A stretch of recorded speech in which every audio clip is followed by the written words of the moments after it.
দীর্ঘ 17 বছর আমরা তো এলাকায় দেখতে পাই বিভিন্ন ধরনের মামলা, বিভিন্ন ধরনের হয়রানি আমাদের উপরে চলতি। এখন আলহামদুলিল্লাহ এই সরকার, যে সরকার আমাদের উপরে এত নির্যাতন করতে, সেই সরকার বিদায় নিচ্ছে।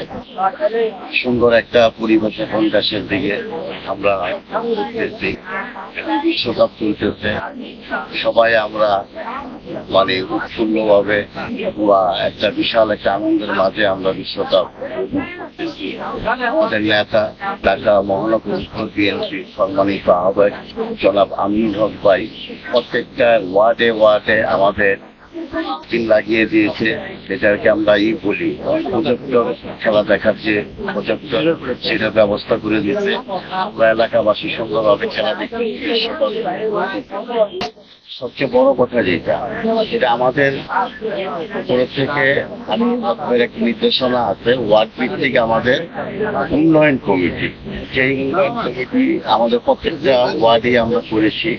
সেই উন্নয়ন কমিটির কাজ আগেও আমরা করেছি, এখনো আমরা করতেছি। যে অসমাপ্ত কাজটি আছে সেটি নিয়ে আমরা কাজ করছি। যেমন পানি সংকটটা আমাদের এলাকায় দীর্ঘদিনের। আমরা অনেকভাবে চেষ্টাও করছি আমাদের এই ত্রিবলক বাসীকে এই পানি থেকে মনে করেন একটা সুন্দর একটা পরিবেশ তৈরি করা, যে পরিবেশে সবাই যদি পানি পায়, সবাই যদি শান্তিপূর্ণভাবে এই এলাকায় বসবাস করতে পারে। যেমন কিশোর গ্যাং মাদক, এরা এমন ভাবে বিস্তার হচ্ছে যেটা মনে করেন ঘরে ঘরে এখন মনে করেন এই কিশোর বদলি দিয়ে আমরা ভয়ে আছি যে এরা কি কিশোর গ্যাংকে কিনা। এরা এমন ভাবে দলবদ্ধ হচ্ছে বিভিন্ন জায়গায়, রোডে ঘাটে মাঝে সব জায়গায় এদের বিচরণ। কারণ এরা কিছু হইলেই মনে করেন এই দেশীয় অস্ত্র, রাঙ্গা, চাপাতি, চুরি, আরো কত ধরনের অস্ত্র তারা নিয়ে ওপেন তারা চলাফেরা করতেছে। প্রশাসনেরও কোনো তৎপরতা দেখতেছি না। প্রশাসনের কাছে আমরা অনেক ধরনের অভিযোগ দিচ্ছি যে এই কিশোর গ্যাংটার বিষয়ে আপনারা পদক্ষেপ নেন। আর মাদক এমন একটা ভয়াবহ একটা মনে করেন রূপ ধারণ করছে এই 3 নম্বর ওয়ার্ডে, যে এইটার থেকে কিভাবে আমরা মনে করেন আমরা মানে এলাকা বাসীকে আমরা একটা সুন্দর একটা সমাজ মনে করি উপহার দিব, এই মাদকের উপরই আমরা কাজ করতেছি। এখন আমরা চিহ্নিত করতেছি কোন কোন স্পটে মাদক বেচা কিনা হয় অথবা মাদক সেবন করে, তাদেরকে আমরা চিহ্নিত করতেছি। ইতিমধ্যে অনেক জায়গায় আমরা অভিযানও দিয়েছি। অভিযানে আমরা কয়েকজনকে পেয়েছি, কিন্তু এখনো আমরা মাদক যারা বিক্রি করে আইনের হাতে তারা দল করবে। তাই আমরা চাই এই এলাকাটাকে আগেও শান্তিতে ছিল, আমলিকের আমলে আমরা বসবাস করতে পারি না, সাধারণ জনগণরা ঠিকমতো চলাফেরা করতে পারে নাই। এখন যে পরিবেশটা হয়েছে, বিএনপি সরকার ক্ষমতায় আসছে প্রায় 4 মাস প্লাস।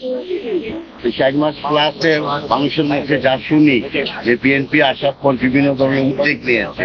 যেমন এই যে ইমাম মুয়াজ্জেম সাহেবরা আগে সরকারি কোনো ভাতা পেত না, এখন আমাদের সরকার জনাব তারেক রহমান তাদের জন্য ভাতার ব্যবস্থা করে দিয়েছে।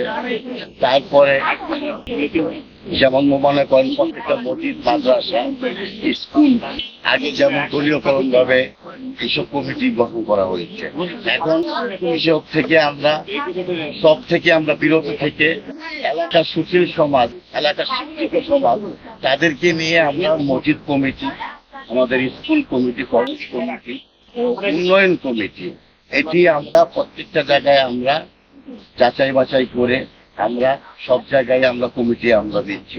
যেমন আজকেও আমরা একটা কমিটি করে আসলাম আমাদের এলাকার কেন্দ্রীয় মসজিদ বাইতুল জামে মসজিদ ও মাদ্রাসা, এই মসজিদেও দীর্ঘদিন ধরে মনে করেন একটা অরাজকতা সৃষ্টি করার জন্য একটা দল অনেকদিন ধরে পাইতারা করতেছে। তারা এই মসজিদটাকে মনে করেন চিম্বি করবে, তারা এখানে একটা ঘাঁটি করবে। ইনশাআল্লাহ তাদের হাত থেকে আমরা এই মসজিদটাকে মুক্ত করেছি। আমাদের জনাব মুখ্যমন্ত্রী মহোদয়ের নির্দেশে আমরা এই এলাকায় আমরা কিছু জায়গায় সমস্যা জায়গায় আমরা করতেছি, মুখ করে শিশুর জায়গায় আমরা সমস্যার সমাধান করছি।